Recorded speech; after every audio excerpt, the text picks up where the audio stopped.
এখনকার যিনি তথ্য উপদেষ্টা, তখন তিনি উপদেষ্টা ছিলেন না, বাট প্রধান উপদেষ্টার বিশেষ সহকারী ছিলেন, উপদেষ্টার পদমর্যাদায়। তিনি একটা কথা বলেছিলেন যে এই দেশটাকে তারা যেখানে নিয়ে যেতে চান, তাদের যে লক্ষ্যে নিয়ে যেতে চান, তার জন্য একটা গৃহযুদ্ধ আবশ্যক। এতদিন পরে এসে তার সেই কথার অর্থ যেন আমরা টের পেতে শুরু করেছি। আমার কেন যেন মনে হচ্ছে একটা গৃহযুদ্ধের শুরুর দিকে আমরা আছি, অথবা অন্যভাবে যদি বলি যে কেউ কেউ আমাদের তারা একটা গৃহযুদ্ধের দিকে এই জাতিকে, এই দেশকে ঠেলে দেওয়ার একটা চেষ্টা করছে।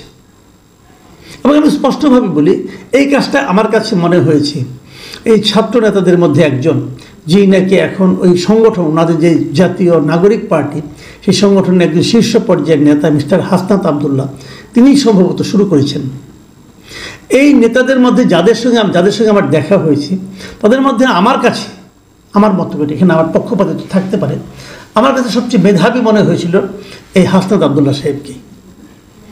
এমন একজন মেধাবী লোক আজকে কেন এই ধরনের একটা স্ট্যাটাস দিলেন আমি বুঝতে পারি না। উনি ওনার ফেসবুকে একটা স্ট্যাটাস দিয়েছেন, এবং এই স্ট্যাটাস দিয়ে আজকে হলো 21 তারিখ, 21শে মার্চ। উনি আজকে থেকে 10 দিন আগের 11 মার্চের একটা ঘটনা বর্ণনা করেছেন। 11 মার্চ দুপুর 2:30, সেই সময় লিখে উনি পুরো একটা স্ট্যাটাস লিখেছেন, বেশ বড়সড় একটা স্ট্যাটাস, একদম ছোট নয়, এবং প্রায় 500 পৃষ্ঠা, 500 হলে 450 ওয়ার্ডের মতো একটা বড় একটা স্ট্যাটাস। সেখানে উনি কী লিখেছেন, উনি যেটা বলেছেন যে ওই 11 মার্চ দুপুর 2:30টায় উনি নাকি সেনানিবাসে, মানে ক্যান্টনমেন্টে উনি নাকি একটা মিটিংয়ে বসেছিলেন, এবং সেখানে তাদেরকে ক্যান্টনমেন্টের পক্ষ থেকে কিছু প্রস্তাব তাদেরকে দেওয়া হয়েছিল, এবং সেই প্রস্তাবগুলি বলাই বাহুল্য উনি প্রত্যাখ্যান করেছেন, এবং প্রত্যাখ্যান করে উনি এখন সেগুলি জনগণের কাছে প্রকাশ করে দিয়েছেন। তো এটা নিয়ে অনেক প্রশ্ন, অনেকে অনেক কথা বলতেছেন যে 11 তারিখের ঘটনা উনি এতদিন পরে কেন প্রকাশ করলেন। যাই হোক, সেটার ব্যাখ্যা ওনার অত ওভাবে নাই, বাট কিছুটা আছে, সেটা আমি বলছি। তার আগে আমি ওনার স্ট্যাটাসের কিছু কথা আপনাদের পড়ে শোনাবো এবং সঙ্গে সঙ্গে মন্তব্য করব। পরে একবারে মন্তব্য করতে গেলে না খেয়ে হারিয়ে ফেলি, কাজে এই সঙ্গে সঙ্গেই মন্তব্য করব। উনি লিখেছেন, আপনার শুনুন, রিফাইন্ড আওয়ামী লীগ নামে নতুন একটি ষড়যন্ত্র নিয়ে আসার পরিকল্পনা চলছে। এই পরিকল্পনা পুরোপুরি ভারতের। সাবির হোসেন চৌধুরী, শিরিন শারমিন, তাপসকে সামনে রেখে এই পরিকল্পনা সাজানো হয়েছে। মানে মূল বক্তব্য হলো রিফাইন্ড আওয়ামী লীগ, মানে যে সমস্ত আওয়ামী লীগের নেতাদের বিরুদ্ধে দুর্নীতি, অপরাধ, অপকর্মের অভিযোগ ছিল, তাদেরকে বাদ দিয়ে একটা নতুন আওয়ামী লীগ করা হবে, রিফাইন্ড। এবং সেখানে শীর্ষস্থানীকে থাকবে সাবির হোসেন চৌধুরী, শিরিন শারমিন এবং তাপস। এই যে তাপসকে আমি আমার মন্তব্যটা করছি, তাপসকে যদি আপনি আনেন আওয়ামী লীগের মাথায়, সে রিফাইন্ড হলো কি করে? একই জিনিস হলো।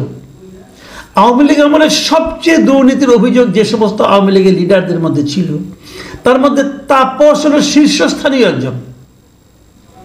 তাকে দুর্নীতিতে হারাতে পারবে এমন লোক মনে হয় খুব কমই ছিল। আমি জানি না, কেউ পারলে পারতেও পারে, কিন্তু আওয়ামী লীগের লিডারদের মধ্যে তার চেয়ে বেশি দুর্বিনীত, তার চেয়ে বেশি বেপরোয়া, তার চেয়ে বেশি করাপ্ট, এবং তার চেয়ে বেশি আপনি কি বলবেন, এটা অসভ্য দ্বিতীয় আর কোনো নেতা ছিল কিনা আমার সন্দেহ আছে। কিন্তু মানুষকে মানুষই মনে করতো না। এই লোক বলেছিল, একজন সেই চিফ জাস্টিসকে নাকি নামিয়ে দিয়েছিল, এই লোক বলেছিল। আর তাকে মাথায় আনলে রিফাইন্ড আওয়ামী লীগ হয় কীভাবে ভাই? ঠিক আছে, আরও কি লিখেছেন? উনি লিখেছেন, আমি সহ আরও 2 জনের কাছে ক্যান্টনমেন্ট থেকে এই পরিকল্পনা উপস্থাপন করা হয় 11 মার্চ দুপুর 2:30টায়। এই 2 জনকে আমি জানার খুব আগ্রহ ছিল, আমি পুরো জিনিসটাই পড়লাম, আমি ওই 2 জন সম্পর্কে জানতে পারলাম না। আপনি যদি আপনার নাম প্রকাশ করতে পারলেন, তো ওই 2 জনের নাম প্রকাশ করলেন না কেন? এটা কিন্তু আমার একটা প্রশ্ন, আশা করি উনি জবাব দেবেন। উনি আরেক জায়গায় লিখেছেন, ইতিমধ্যে একাধিক রাজনৈতিক দলকেও এই প্রস্তাব দেওয়া হয়েছে, তারা শর্ত সাপেক্ষে আওয়ামী লীগ পুনর্বাসনে রাজি হয়েছে। তারপরে এটা প্রমাণ দিতে যে বলছেন, আপনি দেখবেন গত 2 দিন মিডিয়াতে আওয়ামী লীগের পক্ষে একাধিক রাজনীতিবিদ বয়ান দেওয়া শুরু করেছেন। আচ্ছা, তাহলে কোন কোন দল রাজি হয়েছে নামটা বলুন, তারা কি করেছে, কি বয়ান দিয়েছে? আমার তো এরকম কোনো বয়ান দেখছি না। হ্যাঁ, আমি দেখছি যে বিএনপি শুরু থেকেই বলছে, এটা 2-1 দিন হয় না, অনেক আগের থেকে তারা বলছে তারা আওয়ামী লীগকে নিষিদ্ধ চায় না। কেন চায় না? এটা তাদের রাজনীতি, এবং বিএনপির রাজনীতিটা আমার কাছে একদম স্পষ্ট। আমার ধারণা বিএনপি না চাওয়ার কী কারণে চায় না এটা সবাই বুঝবেন। বিএনপি চায় না এই কারণে যে বিএনপি মনে করে যে আওয়ামী লীগ যদি ইলেকশনে আসে তারপরেও তাদের কোনো সমস্যা নাই। আওয়ামী লীগ তো জনগণ দ্বারা প্রত্যাখ্যাত একটা দল, জনগণ এই দলকে ভোট দেবে না, মাঝখান থেকে তাদের লাভ হবে, তারা ইলেক্টেড হবে এবং তারা বলতে পারবে যে আওয়ামী লীগকে নিয়ে ইলেকশন করেছি, আমরা জিতেছি। এই হলো বিএনপির হিসাবটা, স্পষ্ট হিসাব। আর যদি আওয়ামী লীগকে বাদ দিয়ে ইলেকশন হয় তাহলে সারা দুনিয়া বলবে যে আওয়ামী লীগবিহীন নির্বাচনে আপনি জিতছেন, তাহলে এটা অত ইনক্লুসিভ হয় না, বলবে। কিন্তু এই কথাটা তো কয়েকদিন আগে জাতিসংঘের যে অনুসন্ধানী দল এসেছিল তারাও তো বলে গেছে, তারাও তো আওয়ামী লীগকে নিষিদ্ধ চায় না। এটাই নিয়ম। কাজে বিএনপি না চাওয়ার খুব স্বাভাবিক। চায় কারা? চায় এই ছাত্ররা। কেন চায়? চায় এই কারণে আওয়ামী লীগ থাকলে তাদের অবস্থাতে আরও খারাপ হবে, এটা তাদের মাথায় ঘুরাই দিছে। মূল ঘটনা এখানেই। যাও, আমি এরপরে আসি। আরেক জায়গায় উনি লিখেছেন রিফাইন্ড আওয়ামী লীগ যাদের দিয়ে করা হবে, মানে তাদেরকে বলা হয়েছে, আমাদেরকে আরও বলা হয়, কি বলা হয়, রিফাইন্ড আওয়ামী লীগ যাদেরকে দিয়ে করা হবে তারা এপ্রিল মে থেকে শেখ পরিবারের অপরাধ স্বীকার করবে, হাসিনাকে অস্বীকার করবে এবং বঙ্গবন্ধুর আওয়ামী লীগ করবে এমন প্রতিশ্রুতি নিয়ে জনগণের সামনে হাজির হবে। এটা নাকি তাদেরকে আর্মির পক্ষ থেকে বলা হয়েছে। আচ্ছা, যদি এরকম বলা হয়ে থাকে অসুবিধাটা কি? তাহলে অসুবিধাটা কি? তাহলে তো আমার পক্ষে মনে হয়ে যেতে খারাপ কি? কারণ আওয়ামী লীগ পুরো দলটাই খারাপ। তাহলে কি হয়? তাহলে আওয়ামী লীগের যারা সমর্থক, যারা আওয়ামী লীগকে ভোট দেয় তারাও খারাপ। তো এই লোকগুলিকে আপনি কী করবেন? দেশ থেকে বের করে দেবেন? সবাইকে জেলে পড়বেন? পারবেন? ওই ক্ষমতা আপনার আছে? আওয়ামী লীগ খারাপ হয়নি, আওয়ামী লীগের গঠনতন্ত্র চেঞ্জ হয়েছে। আওয়ামী লীগের গঠনতন্ত্র দেখে বলেন তো এই গঠনতন্ত্রের কোন ধারায় আনা হয় খারাপ? বলতে পারবেন না। আওয়ামী লীগ একটা বড় দল, অনেক সমর্থক। এই দল যারা পরিচালনার দায়িত্বে ছিল গত কয়েক বছর তারা খারাপ করেছে, তারা এই দলের নাম নিয়ে তারা অপরাধ করেছে। আপনি দেখবেন কিছু কিছু লোক নামাজ রোজা সব পরে, জব্বা আছে, মাথার মধ্যে নামাজ পড়তে পড়তে কালো দাগ হয়ে গেছে, টুপি আছে, দাড়ি আছে, সব আছে, কিন্তু ঘুষ খায়। দেখেন না এরকম? বহু দেখছেন। এখন সে যে ঘুষ খায় এটা কি তার এই লেবাসের দোষ? সে যে ইসলামের কথা মুখে বলে এটা কি ইসলামের দোষ? নাকি ইসলামের নামে ওই লোকটা এই কাজটা করেছে? এটা ওই লোকটার ব্যক্তির দোষ। এর জন্য তার শাস্তি ইহকালেও আছে, পরকালেও আছে। তো যদি আওয়ামী লীগের নামে কেউ অপকর্ম করে থাকে তার জন্য ওই লোকটা দায়ী, আপনি আওয়ামী লীগকে দায়ী করতে পারেন না। এই জায়গাটাতে কিন্তু এই যে সূক্ষ্ম এটা পার্থক্যটা, এটা অনেকে বুঝতে চায় না। ভাই, আওয়ামী লীগের যত লোক করাপশন ছিল, আপনি হয়তো বলবেন যে এভাবে দেখলে তো আওয়ামী লীগের সমস্ত নেতাই চলে আসে। আসুন, সমস্ত নেতারই বিচার করেন। সেন্ট্রাল লিডার, জেলা পর্যায়ে লিডার, উপজেলা পর্যায়ে লিডার, এমপি যত ছিল সবার বিচার করেন, আমার কোনো আপত্তি নাই, ধরে ধরে বিচার করেন। কিন্তু যারা এই পদগুলিতে ছিল না, যারা আওয়ামী লীগকে ভোট দেয়, আওয়ামী লীগকে ভালোবাসে, তাদেরকে আপনি নিষিদ্ধ করবেন কোন বিবেচনায়, কোন দায়িত্বে, কোন হিসাবে, কোন যোগ্যতায়? পারেন না রে ভাই। আচ্ছা ঠিক আছে, আমরা আসেন আরেকটু পড়ি। তাদেরকে নাকি ওই আরবিদের পক্ষ থেকে বলা হয়েছে যে Awami League must come back. তো Awami League must come back সত্য কথা তো, এটা মিথ্যা বলে নেই তো। Awami League must come back. পৃথিবীর সব দলই একশো মানে ফিরে ফিরে আসবে। আসবে না কেন? ওটা তার আদর্শের কথা। আদর্শ তো আমাদের কোনো খারাপ দেখি না। আলোচনার এক পর্যায়ে, এখন এই আলোচনা শুনুন আপনারা, আলোচনার এক পর্যায়ে বলি, মানে কে বলে? হাসনাত আব্দুল্লাহ, যে যেই দল এখনো ক্ষমা চায় নাই, অপরাধ স্বীকার করে নাই, সেই দলকে আপনারা কিভাবে ক্ষমা করে দিবেন? অপর পক্ষ থেকে রেগে গিয়ে উত্তর আসে, you people know nothing, you lack wisdom and experience, we are in this service for at least 40 years, তোমার বয়সের চেয়েও বেশি। এটা নাকি তাদেরকে বলছে আর্মি অফিসাররা, অথবা অপর পক্ষ। কে বলছে ভাই? নামটা বলেন। আপনি তো সবই বলে দিয়েছেন, তাহলে এই নামটা বলতে সমস্যাটা কি? আপনাকে কোন অফিসার বলেছে? অফিসার বলেছে নাকি কোনো সিপাহী বলেছে? কে বলেছে? নাকি আর্মি চিফ বলেছে? বলেন, নাম বলেন না কেন? আমরা আপনার নামটা শুনতে চাই। কে এই কথাটা বলেছে? যদি সে বলে থাকে, এই যে বলাটা, এই বলাটা সে বলতেই পারে, এখানে কিন্তু কোনো অন্যায় কিছু নাই। সে যদি 40 years চাকরি করে তাহলে আপনার বয়সে বেশি হবেই।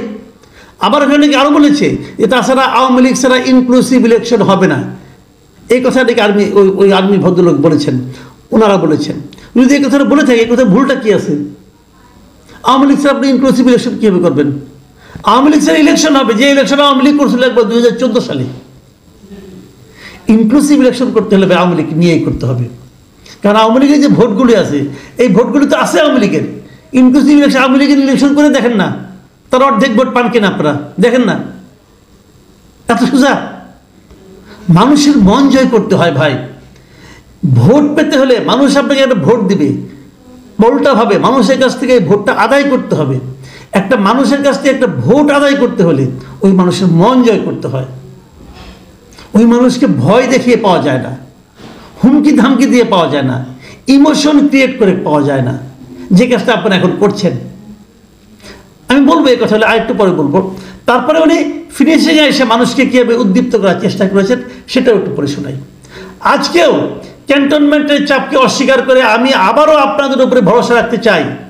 এ পোস্ট দেওয়ার পর আমার কি হবে জানি না, নানামুখী প্রেসারে আমাকে হয়তো পড়তে হবে, হয়তো বিপদেও পড়তে হতে পারে, কিন্তু আওয়ামী লীগ নিষিদ্ধের প্রশ্নে কোনো ধরনের আপোষ করার সুযোগ নেই।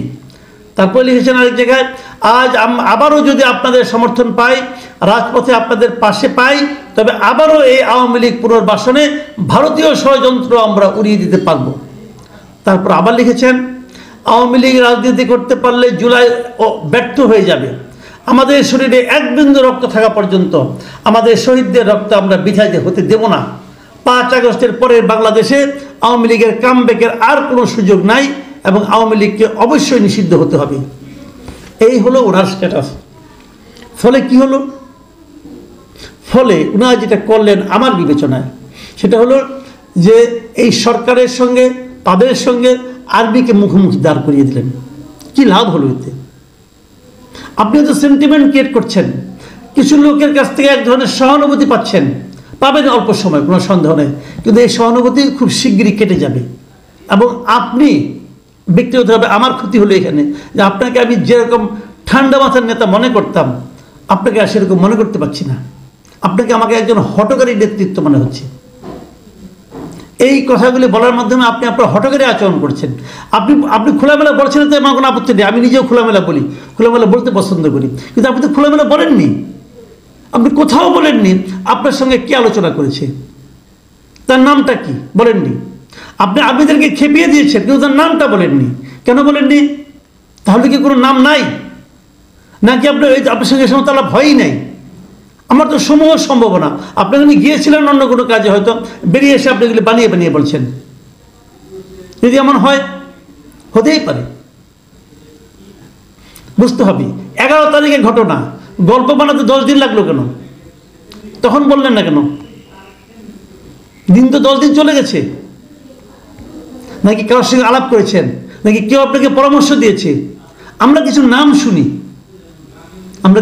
শুনি যা নাকি আপনাদেরকে চালায়, যা নাকি দেশটাকে চালানোর কথা চিন্তা করে। ফরহাদ মাঝহার, ছোটন সাহেব, শুনি নামগুলো, খলিল সাহেব, নামগুলো